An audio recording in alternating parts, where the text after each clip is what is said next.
रात के सन्नाटे में एक पुलिस थाने की बत्तियां टिमटिमा रही थीं। माहौल शांत था, लेकिन उस शांति के भीतर कुछ ऐसा छिपा था जो बहुत गहरा, रहस्यमयी और चौंका देने वाला था। एक 21 साल का कैदी, जिसे अपनी ही मां की हत्या के जुर्म में फांसी की सजा सुनाई जा चुकी थी, मुस्कुराता हुआ जेल की सलाखों के पीछे बैठा था, मानो मौत से भी उसे कोई डर न हो। तभी एक महिला पुलिस अधिकारी संतोषी उसके पास आती है और पूछती है, तुम्हारे पास सिर्फ 2 महीने का वक्त है, कोई आखिरी ख्वाहिश है तो बता दो।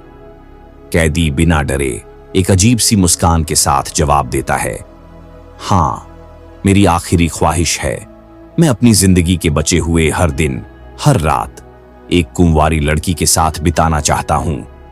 यह सुनते ही महिला पुलिस अधिकारी सन्न रह जाती है। यह सिर्फ एक ख्वाहिश नहीं थी, बल्कि एक ऐसे रहस्य का दरवाजा था जो उसकी जिंदगी की सबसे उलझी हुई कहानी में बदलने वाला था। क्या यह कैदी सच में गुनहगार था, या उसके पीछे छुपा था ऐसा सच जो सबको चौंका देने वाला था? और सबसे बड़ा सवाल, क्या एक पुलिस महिला उसकी आखिरी ख्वाहिश पूरी करेगी? इस कहानी में नफरत भी है, इंसानियत भी, सजा भी है और मोक्ष भी। तो आइए शुरू करते हैं एक ऐसी दास्तान जो आपके सोचने के तरीके को हमेशा के लिए बदल सकती है। दोस्तों, अगर आप चैनल पर नए हैं तो चैनल को सब्सक्राइब करना मत भूलिएगा और इस सच्ची घटना को अंत तक जरूर देखिएगा। एक सुबह की बात है। एक पुलिस स्टेशन में तैनात महिला अधिकारी संतोषी अपने रोज के काम में व्यस्त थी। संतोषी एक ईमानदार और साहसी पुलिस ऑफिसर थी, जिसे ड्यूटी करते हुए 1 साल भी नहीं हुआ था, लेकिन उसका नाम पूरे जिले में उसकी सख्ती और न्यायप्रियता के लिए जाना जाने लगा था। उसी दिन एक आदेश आया कि एक कैदी, जिसे अपनी ही मां की हत्या के आरोप में फांसी की सजा सुनाई गई थी, की अंतिम ख्वाहिश पूछी जाए। नियम के अनुसार मौत की सजा पाने वाले हर अपराधी से उसकी आखिरी इच्छा पूछी जाती है। यही काम संतोषी को सौंपा गया। संतोषी उस कैदी के पास जाती है। उसका नाम अमित था, उम्र करीब 21 साल। वह शांत बैठा हुआ था, मानो उसे फांसी की सजा से कोई डर नहीं। संतोषी गंभीर लहजे में कहती है, तुम्हारे पास सिर्फ 2 महीने बचे हैं। अगर तुम्हारी कोई अंतिम ख्वाहिश है तो बताओ, ताकि उसे पूरा किया जा सके। अमित शांत भाव से मुस्कुराता है और कहता है, मुझे सिर्फ इतना चाहिए कि मैं अपनी बाकी की हर रात एक कुंवारी लड़की के साथ बिता सकूं। संतोषी एक पल के लिए सन्न रह जाती है। उसे यह सुनकर यकीन नहीं होता कि कोई इतना अजीब और गलत इच्छा भी रख सकता है। वह खुद को शांत रखते हुए कहती है, यह मुमकिन नहीं है। हम किसी भी लड़की को ऐसे एक अपराधी के पास नहीं भेज सकते। अमित हंसते हुए कहता है, तो आप ही मेरी ख्वाहिश क्यों नहीं पूरी कर देती? आप भी तो अविवाहित हैं। आरती इस बात पर हैरान हो जाती है। एक ओर उसका कर्तव्य था, दूसरी ओर एक कैदी की अजीब इच्छा। उसने कोशिश की कि निखिल से कोई और ख्वाहिश पूछे, लेकिन वह बार बार वही मांग दोहराता रहा। इस स्थिति ने आरती को मानसिक रूप से झकझोर दिया।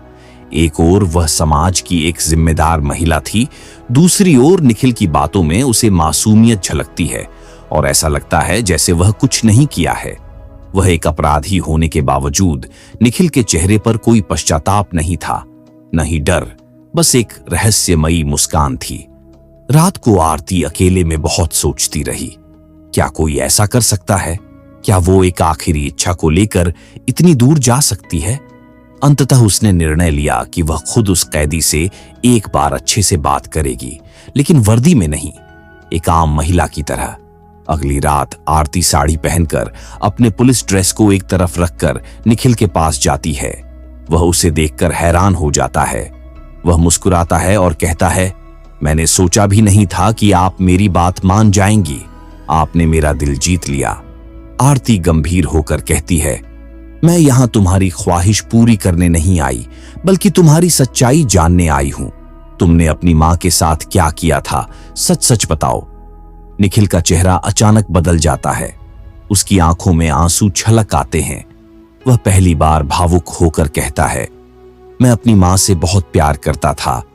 उस दिन गांव में कुछ लोग घर में घुस आए। वो मेरी मां के साथ बदसलूकी कर रहे थे।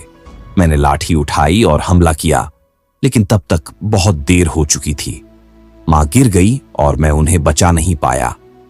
आरती को अब सारी कहानी समझ में आने लगी थी। निखिल की आंखों में झलकता दर्द झूठ नहीं था।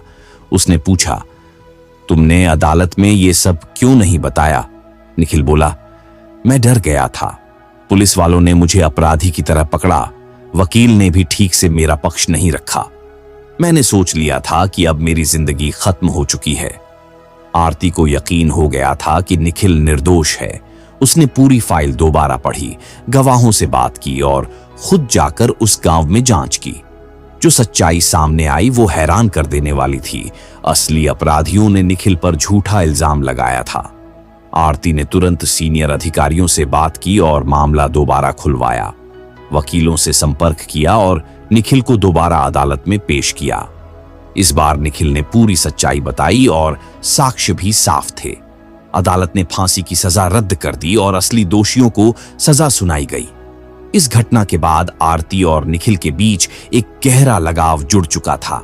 वह अब सिर्फ एक कैदी नहीं रहा था, बल्कि एक ऐसा इंसान बन चुका था जिसने आरती के जीवन को सोचने का एक नया नजरिया दिया। कुछ महीनों के बाद दोनों ने शादी कर ली।